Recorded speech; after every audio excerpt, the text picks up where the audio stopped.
अष्टानी का महापर्व की सभी लोग हाथ जोड़े मानती समान करेंगे। ओम नमः सिद्धम ओम नमः सिद्धम ओम नमः सिद्धम ओम नमः सिद्धम ओम नमः सिद्धम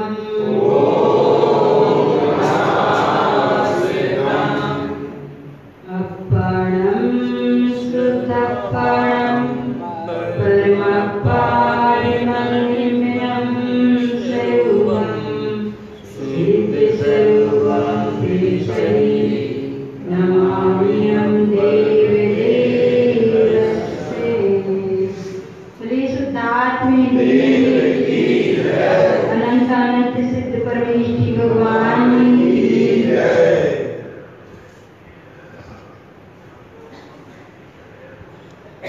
श्री गुरु महाराज ने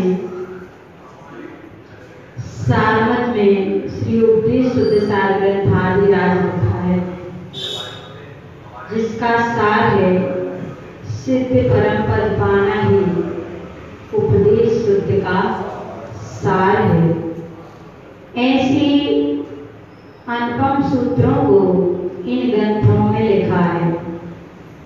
यहाँ कहते हैं आत्मा अनादिकाल से शुद्ध थी, है और रहेगी, पर मलिनता कहाँ है? जब अनादिकाल से है लेकिन हमें वो खबर नहीं है, पर है तो। संसार में हम ऐसा मानते हैं कि शरीर और आत्मा दो चीजें, लेकिन सम्मान किसका होता है? शरीर का। अनादिकाल से ये जीव आज तक किसकी सेवा समाज में लगा रहा? शरीर की। और मान क्या रहा है? आत्मा। तो कथनी और करनी भिन्न हो गई ना। कह कुछ रहा है और कर कुछ रहा है, लेकिन हमें जो कीमती तत्व था उसका बोध नहीं रहा। जबकि आचार्य भगवान कहते हैं आद्यम अनादि शुद्धम वो विठम जिन वरे शेषारम संसार सनिवयम कम में खाए मुक्ति कारणम शुद्धम। क्या कहते हैं? आत्मा कैसी है? अनादिकाल से शुद्ध है, पर इस जीव को शुद्धता का बोध नहीं है, इसलिए संसार में परिभ्रमण कर रहा है। देखो संसार में ये जीव विषय भोगों के लिए कैसा रोता है, कैसा तड़पता है। कहते हैं एक जीव संसार में फंसने के लिए रोता है और एक जीव वैराग्य के मार्ग में जाने के लिए रोता है, लेकिन रोते तो दोनों हैं। लेकिन जो संसार मार्ग के लिए रोता है वह संसार की परिपाटी को बढ़ा लेता है, 4,84 लाख योनि की परिभ्रमण की यात्रा को बढ़ा लेता है। और जो मोक्ष के मार्ग के लिए रोता है, वैराग्य के मार्ग के लिए रोता है, वह संसार की सारी वस्तुओं को कैसा मानता है? काल भीत सम लखत है सम्यक दृष्टि लो। चक्रवर्ती का वैभव कम नहीं था, तीर्थंकर का वैभव कम नहीं था, लेकिन क्यों चले गए उस चीज को धोखा मार के? क्योंकि उसने सार दिखाई नहीं दिया, जो उपदेश का शुद्ध सार है। जिन्होंने उसको लखा है, उस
तो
और वो क्या है?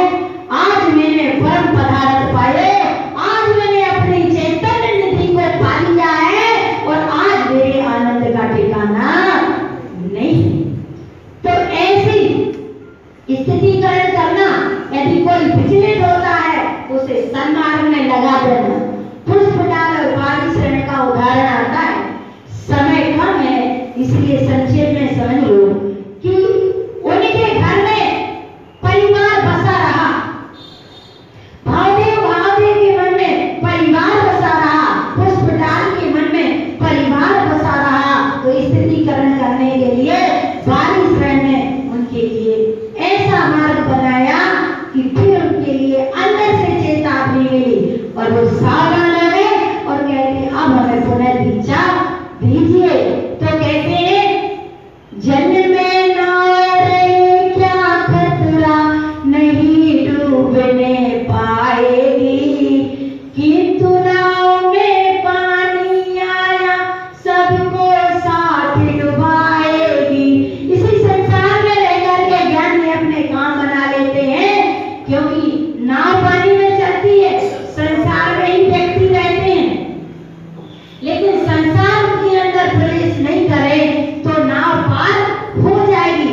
ये संसार में अपने भाव भ्रमण की यात्रा और ये संसार सागर से पार हो जाएंगे।